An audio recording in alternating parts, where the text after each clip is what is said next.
is real evil, in the darkest shadows and in the most ordinary places. These are the true stories of the innocent and the unimaginable. Paranormal investigator Stacy Jones knows the dangers of the supernatural world. She's a former police officer who relies on her training to methodically and safely search for human spirits.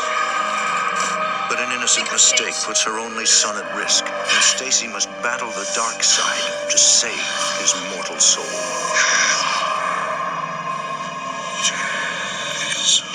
Between the world we see and the things we fear, there are doors. When they are opened, nightmares become reality.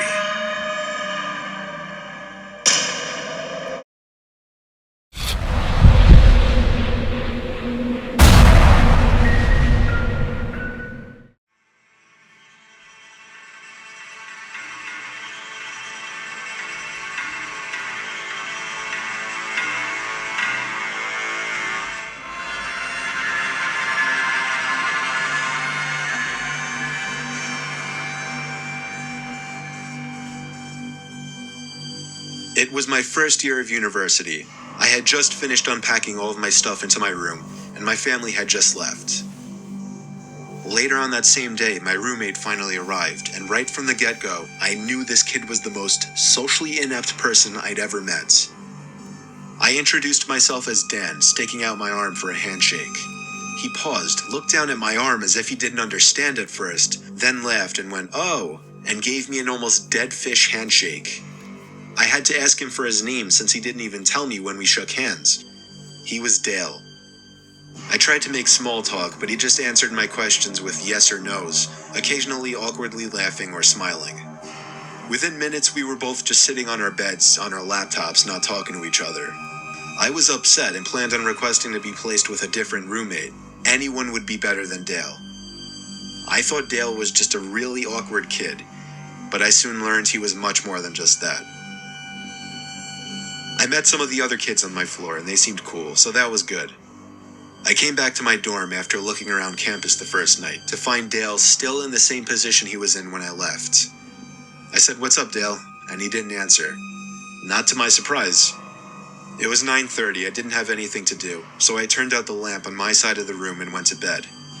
I didn't actually fall asleep anytime soon, though. Dale was on his laptop until 3 in the morning. When he finally closed his laptop, I fell asleep pretty quickly, but I woke up within the hour. The blinds to our room had been opened, and the moonlight now creeping into the room made everything visible, including Dale sitting on the side of his bed, looking at me. I sat up, rubbed my eyes, and said, "Dale, what the hell are you doing?" He whispered back, "Sorry," and laid down.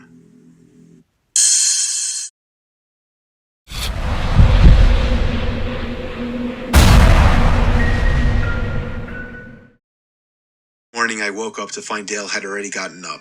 I felt like it was the first time he left the room. It was a Saturday, the first Saturday of the year, meaning orientation and all the campus festivities. During the orientation, as my group was walking by the school gardens, I heard a couple of students ahead of me saying, "What is that kid doing in there?" I saw who they were talking about. It was Dale, literally sitting in the dirt behind a patch of bushes, rubbing the bark of a tree with his hand. The orientation leader didn't notice, otherwise I'm sure she would have said something. I just walked by not saying anything, eventually telling the 2 kids I overheard that he was my roommate as a way to start a conversation and maybe make some friends. They apologized for me. None of us really knew if it was appropriate to laugh or not, but we did. I made friends with those 2 kids, and we made plans to get together that night. I also learned when I got back to my dorm that the school found another roommate for me. Things seemed to be turning around quickly for the better. I left the room that night to go meet up with the 2 kids I met, and when I got back, Dale was sitting on the desk chair facing the door. I said, "Oh, hey, what's up?" He said nothing, very matter-of-factly. I sat down on my bed and opened my laptop, and realized I forgot to lock it. I also realized that all of my emails had been opened. Emails I was pretty sure I didn't even read, and a bunch of folders of mine had been opened. Dale must have snooped through my laptop. When I asked him if he did, he responded no very loudly, half a second after I even finished my question. I could read him like a book. This creepy kid was literally going through my computer when I was out. I knew he did it, but I didn't pursue it. I was ready to go to bed, so as I went into my bed to look for my pajamas, I felt like my clothing had all been moved around as well. I knew I'd be out of there forever by tomorrow, so I didn't say anything. I woke up in the middle of the night to the sound of a zipper. I sat up and saw Dale on the ground, going through my bag. I turned the lamp on, this time confronting him about it. He played dumb, saying, "I think you have my toothbrush by mistake." It was the closest thing to wits that he'd shown up until that point. Still, I knew he was lying, and I knew something was wrong with him, so I couldn't get physical with him. The next day, I met my new roommate in the same building, and everything went well. Sunday night, after having a decent conversation with my roommate, who was no social butterfly, but was miles better than Dale, we both turned off our lights and went to bed. For the third night in a row, I woke up at some off hour of the night to a strange noise. It was a weird clicking noise. It wasn't consistent, but I'd hear it at least twice every 30 seconds. I got up, hoping to find something innocent, like a heavy bag putting pressure on a weak floorboard, or even a mouse. But as I scoped out the room, I realized the sound was actually coming from the other side of the door. The nightlight in the common area was always on, so when I looked through the peephole, I was able to see the scalp of the person standing on the other side of our door. They were looking down, so I couldn't see their face, but now that I was paying attention, I realized the tiny clicking noises were actually coming from the doorknob. I was sure the person was trying to unlock the door. I dialed the number for the campus police department, and they showed up in under 5 minutes to the common room, and only then did I feel it was safe to open the door. I found the officers to have Dale in cuffs. I had a feeling it was him. I told them everything, that he was my former roommate who was going through my stuff, so I switched dorms, only to find him trying to break into my new dorm. They took him away. I don't know what happened to him after that, but I never saw him again. He either got suspended for the semester or expelled. I got through the rest of my years at university like anybody else. However, the nightmarish experience I had with Dale still pops up in my head every now and then.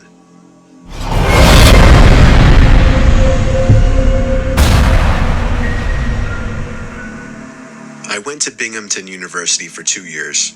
I quickly made a big group of friends there, and we'd go out every weekend. One weekend on a Friday night in October, when my group didn't have any big plans together, me and 2 other close friends decided to hang out in the school nature preserve by the lake. There was this little clearing on the far side of the lake that was convenient for fires. Since it was so far from view of the school or campus security, kids would sometimes, but not often, come here to smoke pot, drink, and do basically all the other drugs. It was a relatively unknown spot on campus by most, and we liked that about it. Tonight we just brought a bunch of beers, lit a fire, and hung out, having what we referred to at the time as a bro chat. As the night progressed, time seemed to pass quicker as the alcohol began to take effect. Eventually it got to the point where we were all laughing so hard that one of my 2 friends was on the floor rolling in the leaves. That was when my other friend stopped laughing and went, "Shh." We all perked up and listened, and heard the crunching of leaves and branches in the distance. We threw our bottles in the lake since we were all under 21, and it wasn't unheard of for campus police to come through the woods on weekends to catch kids doing drugs. We tucked the rest of the beers into a backpack. I was moderately drunk, so my paranoia was higher than usual. That was probably the case for all of us. The fire exposed us to anyone passing through the woods. But the thing is, this spot was so unknown and far from campus that it was rare to find anybody else that deep into the woods. It sounded like just one person in the distance. The sound of a tree branch snapping not too far away freaked all of us out. None of us were really the confrontational ones from our group, so we were lacking that one person who would have the confidence to stand up and yell out to whoever was out there. Instead, we all just sat in silence, shushing each other. We heard what seemed to be somebody or something circling us, or at least walking around in a C shape around our little campsite. It literally started to feel like we were in the movie The Blair Witch Project, because these sounds in the near distance, like cracking tree branches and leaves crunching on the ground, kept echoing over to our campsite. We laughed about it at first, but I personally soon became terrified of who or what it could be. Out of the blue, a huge thud made all three of us jump. At first I didn't understand, even though I saw what caused the sound. It took me a few seconds to digest the fact that a branch had been thrown into the center of our little fire site. One of my two friends took off running, while my other friend and I sat behind, looking at each other, half laughing, half concerned. I feel like we didn't know yet if this was some kind of joke or not. Then, my friend let out a scream of pain as he was struck in the face by another tree branch. I grabbed the backpack, helped my friend up off the floor, and we hauled ass back in the direction of our dorm. When we made it to the road separating the nature preserve from our dorm, we stopped to catch our breath. But whoever was out there proved to be following us when we heard footsteps coming closer to the road.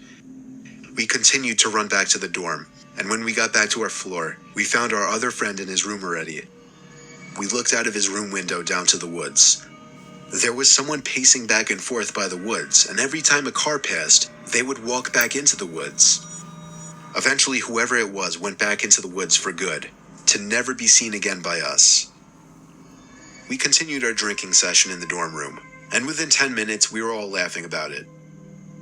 It wasn't until the next morning that we all realized how terrifying that experience actually was.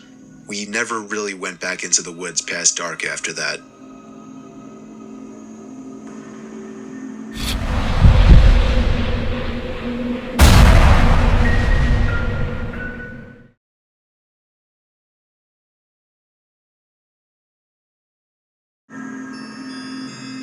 This takes place during the first week of school, my freshman year at the University of Iowa.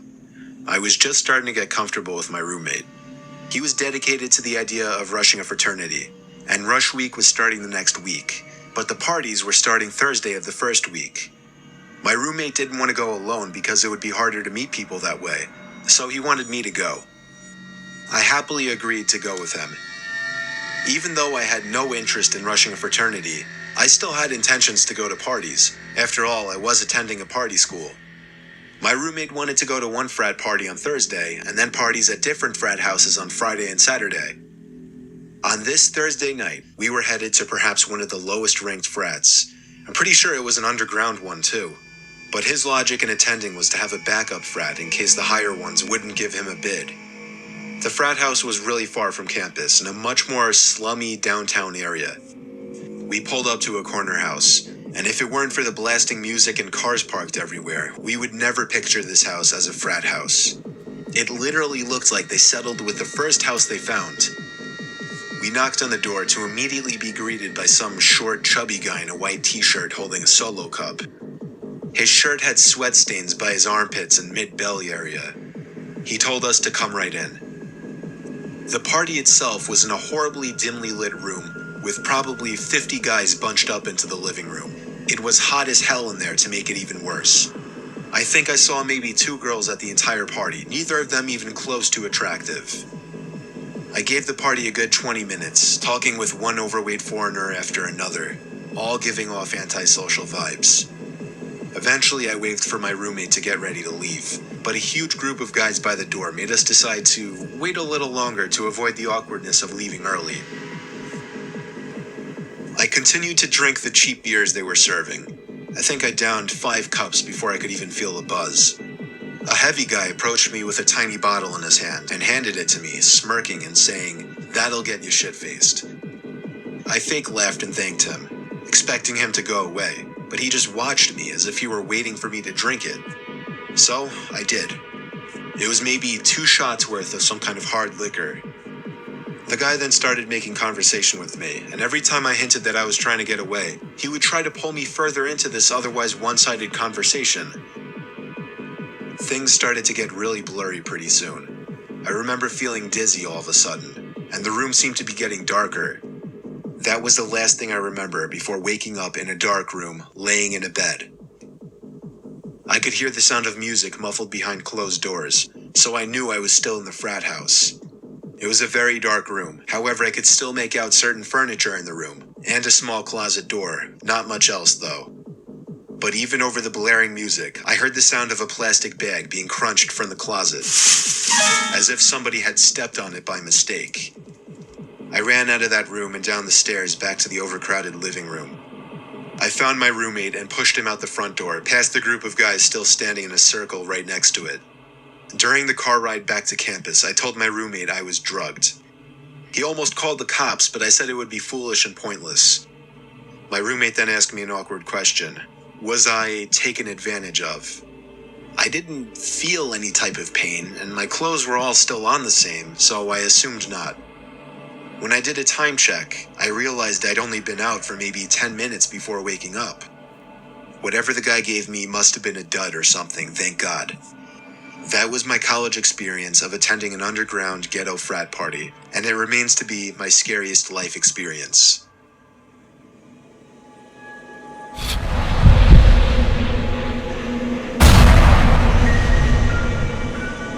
I had a single dorm my first semester of sophomore year.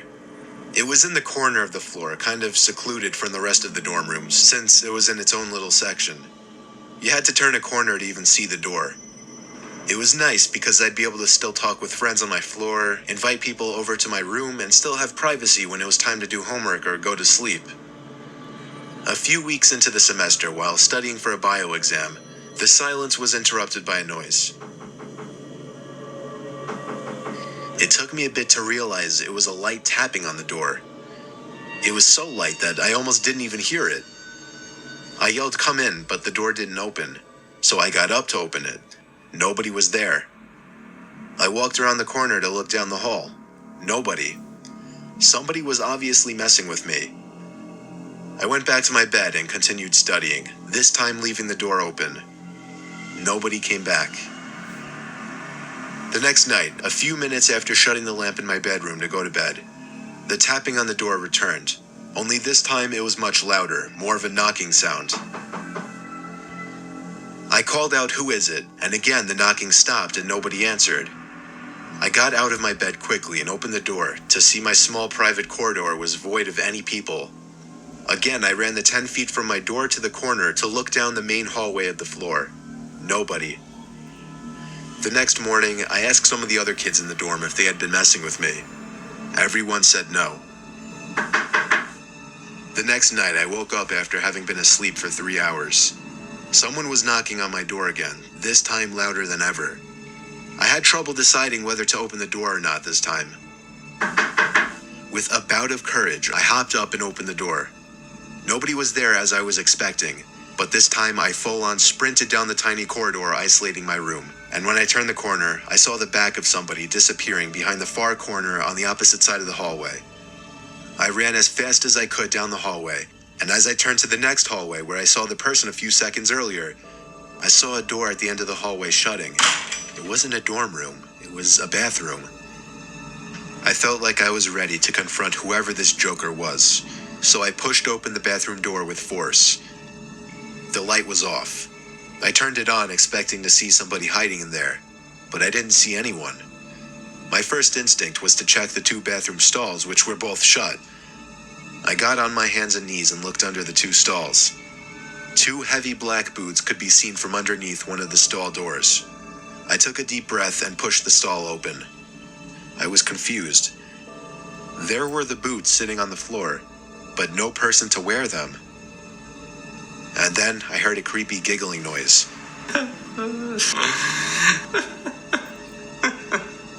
Not a feminine or childlike one. It was a kind of laughing that I could only imagine to be that of a really old crazy man. For some reason my confidence was gone and I was scared shitless. Therefore I ran back to my room and shut the door. I hopped back in my bed and started texting every friend I had. Of course everybody was asleep though. The knocking happened one more time that night. I ignored it. It went on for about 30 seconds before whoever that person was finally gave up. I spoke to everybody on my floor the next day. Nobody else heard any knocking, and everybody swore they weren't pranking me. Everybody seemed sincere. I don't know why this person chose to harass me, or who this person was. Judging by the boots and the laughing I heard, this was an older man though, and that disturbs me.